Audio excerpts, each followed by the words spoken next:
Let us chime in and fully arrive and allow this moment of arrival to fully settle into the body as a welcome, a peaceful, joyful welcome. Welcome to the practice. Welcome to come home to your Buddha nature, bodhicitta, that soft, wounded heart within all of us, that place that can hold with compassionate equanimity all the regret and failings we have experienced and endured, the disappointment and bewilderments, right beside the success, the achievement, the resilience, the insight and concentration, the pleasure, the consistency, virtue, and integrity. All of it is what makes us whole human beings. So with that, let's set an intention for this beautiful practice as we delve into exploring attachments. And I'm going to share with you this one. This is a card that our friend Lynn from Montana painted, and I cut it up into smaller pieces, and on the back I wrote sentiments of metta. This one reads, "May kindness be how you smile. May kindness be how you smile."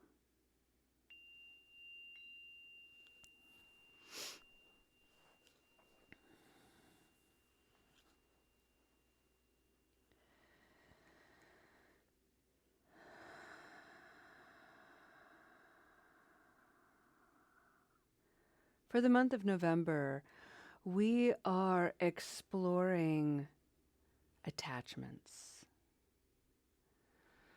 And with particular regard, we're going to assign attachments to the fourth foundation of mindfulness, which is our mental formations, perceptions, stories. The stories we tell about ourselves, about other people, about situations, about experiences. And like any good story, the more we repeat it, the more we have a tendency to embellish and exaggerate, the more we have a propensity to put an accent or an emphasis, usually on something negative. We are conditioned for this. And with respect to recovery, well, there is a whole social narrative that loves to do nothing more than to be aggressive and violent, to knock us down, to beat ourselves over the head with a hammer, to stay in the shadow of the experience, almost to the point of forgetting that there's beauty and light. There's the miraculous of being alive and having survived. There's the acknowledgement and recognition that some of the negative habit energy we acquired over time actually had a point in time where it served us well, kept us safe, kept us alive. And over time, due to many conditions related to lack of tools, lack of guidance, lack of understanding, lack of clarity, those habit energies became more and more intense, more and more extreme, more and more negative. We all know this. So today, I want to invite you on this auspicious day, my birthday, to think of something joyful, something happy. On Tuesday, I went up to Sravasti Abbey with Lo. We were delivering food, and we stayed for luncheon. And in one of the prayers, there's a line that refers to happiness. May all beings have happiness, happiness which is peace. And that's really how I want you to think about happiness and what makes you happy. Is not happy that makes you giggly or laughter or even something that's pleasurable, but happiness that brings you a sense of peace. Happiness that connects you to your soft, wounded heart and enables and activates an inner voice that's like, wow, you're here. And I'm happy.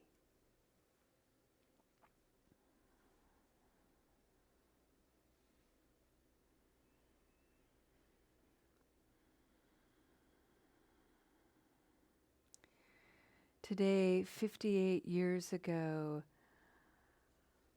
when my mother was laboring, I am 100% certain she was so happy to deliver the first baby, which was my brother, Matthew. Just get this baby out of me. My mother is 5'2", maybe 100 pounds at that time. And unbeknownst to her, she was carrying 11 pounds of baby because my brother came out. And then, surprise, surprise, I was hanging out in there. And so when the gynecologist told my mother she was not done, that there's another baby in there, I bet you anything she wasn't happy. I don't know that I would be. Surprise! Surprise, Mom. And then as the reality sunk in for my mom, my mother has now these 2 whole human beings, and at home, she had a 4-year-old and a 3-year-old and a 2-year-old. Cloth diapers, friends. She was not a happy camper. And yet, she was, because her faith, her confidence in being alive and participating in the creation of life was a way that she connected to her God, to her practice, to her religion. And so there was something very beautiful about that. And of course, family descended and helped her, and she was cared for, and it ended up all right. I share this with you because happiness is in motion. We're happy and then we're not, and then we are and then we're not, and then we are and then we're not. We're peaceful and then we're chaotic, and then we're peaceful and then we're chaotic. And all of that comes in waves. And the whole point of looking at attachment is how we get in the way of the fluidity and the flexibility of this motion by grasping, by attaching, by resisting.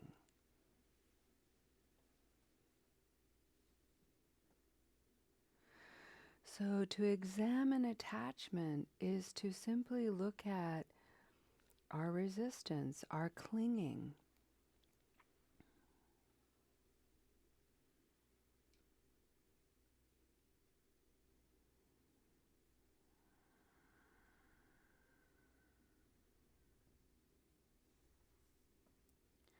One of the practices I engage is, I'm a farmer.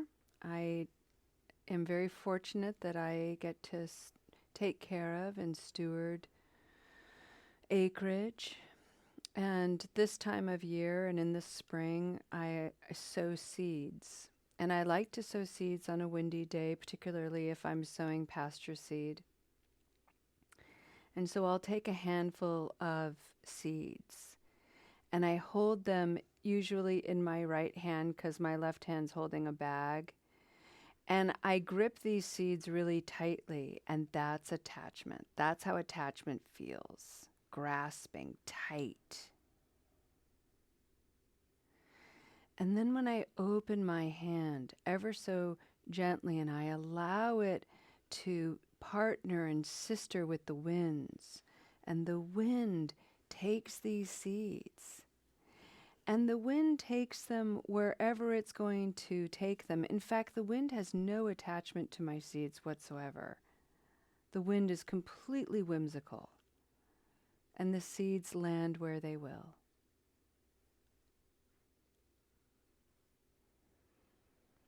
That's how I hold regret.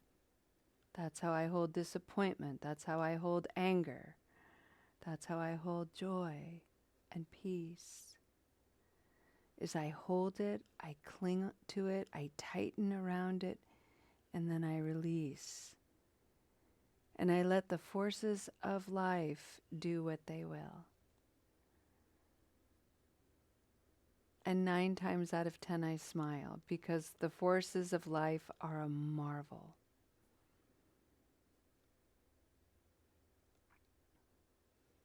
So let's allow a few moments of silence to allow that image to come into your own mind. May it activate something that resonates within you, your own wisdom. Allow it to speak and reveal to you some important insight about your attachment style. And perhaps you can hold on to something that brings you happiness, peace. And then, like blowing out a birthday candle, blow it out, extend it into the cosmos, into the world. Release your happiness for the benefit of others.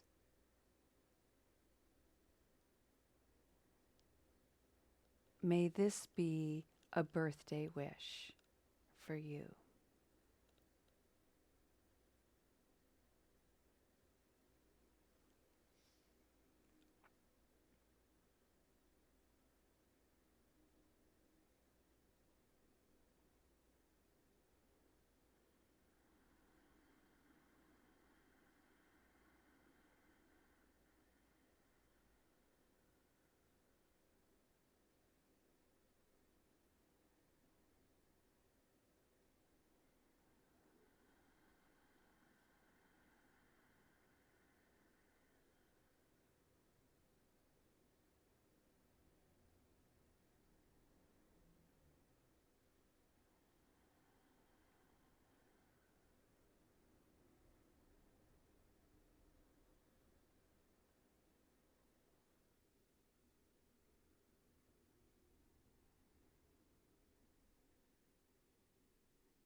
Friends,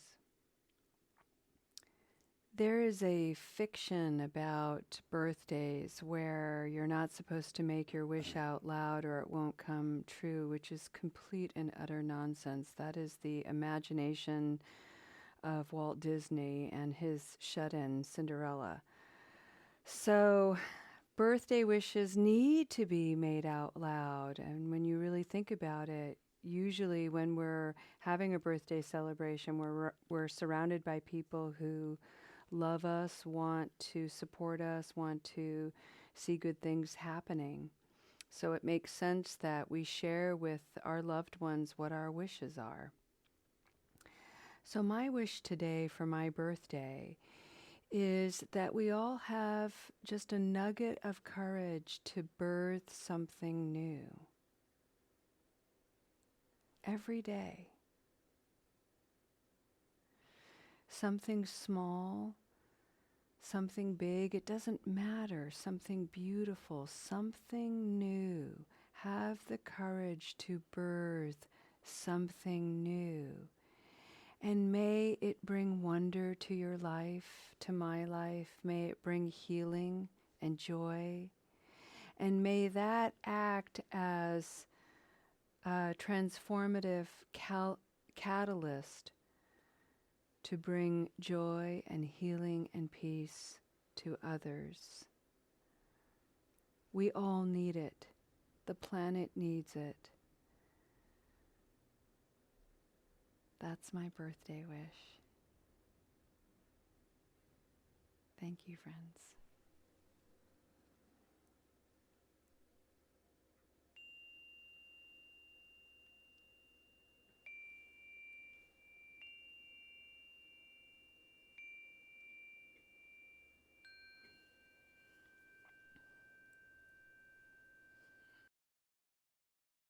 Friends, let's go ahead and end our practice today with a dedication of merit. And the merit that I'd like to share with you today returns us back to our intention, which is may kindness be how you smile. So close your eyes for a moment and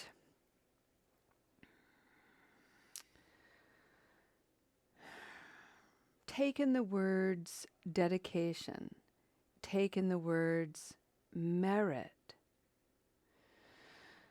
and look at your attachment, if anything. I think it was Sarah who was saying today about some of the attachments that we have, some of the images of things that are really unconscious. We're not even aware they're there. And remember that merit isn't just being goody-goody, nice. Merit includes those times where we have expressed aggression and violence and anger and unskillfulness. And the merit, the seed of merit buried within those actions is nothing more than awareness. When we awaken to our anger and recognize, oh, I have something to gain here, I have something to learn here, that is merit. Oh my gosh, I just spoke toward myself with all kinds of violence and negation. That awareness is merit. So we dedicate all of our actions to become filled with the seeds of merit. Not so we can become so spiritual and holier than thou that we're walking above this messy experience called humanness, but so that we can anchor deeper into connection with all of humanity and its wide, miraculous diversity and expression. We dedicate this practice to all those out there, sentient beings who are struggling with confusion, substance misuse, loss, disconnection, disharmony, May the efforts here today, the joy here today, ripple out whimsically into the world. Find them, wrap them up in a moment of warmth and grace and affection. As you enter your day, may you smile with your eyes, with your face, and may you know that this action could change the course of someone's life. Bless this day with your life. Make it holy and whole. This is a sacred journey. Namaste, friends.